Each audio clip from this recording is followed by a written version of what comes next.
আসসালামু আলাইকুম সুপ্রিয় দর্শক, ছাগলের বাজারে আসছিলাম। দেখুন আজকে আবহাওয়া প্রচুর গরম, উপর থেকে তাপ চলতেছে প্রচুর, ছাগলের বাজারে প্রচুর গরম, ঠিক আছে। কিন্তু আজকে ছাগলের বাজারে হচ্ছে যে ছাগলের বিক্রেতারা আসছে অনেক, সেই হিসাবে ক্রেতা আজকে অনেক কম। আমার আশেপাশে দেখতে পাচ্ছেন যে ছাগলের অনেক বড় ভাই আঙ্কেলরা ছাগল নিয়ে আসছেন, কিন্তু ছাগলের বাজারের অবস্থা প্রচুর খারাপ। দেখা যাক, তারপর আমি আমার সামনে পিছনে এক বড় ভাই আছে, কথা বলি। বড় ভাই আসসালামু আলাইকুম। ভাই ভাই ভালো আছেন ভাই? আচ্ছা আচ্ছা ভাই, আপনি দেখে ছাগল নিয়ে আসছেন ভাই? আচ্ছা ভাই, এই ছাগলের দাম কত ভাই বলেন তো শুনি? দাম 8,500 চাচ্ছেন? আচ্ছা ভাই, দাম বলছে কত করে বলেন তো? 6,800 বলতেছে। দর্শক দেখুন, এই সেই ছাগল দাম চাচ্ছে 8,500 টাকা, কিন্তু দাম বলতেছে 6,800 টাকা।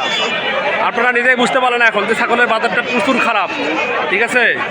জয়পুরহাট জেলা নতুন হাটে এখানে বাজার লাগে যায় প্রতি সপ্তাহে শনিবার এবং বুধবার করে।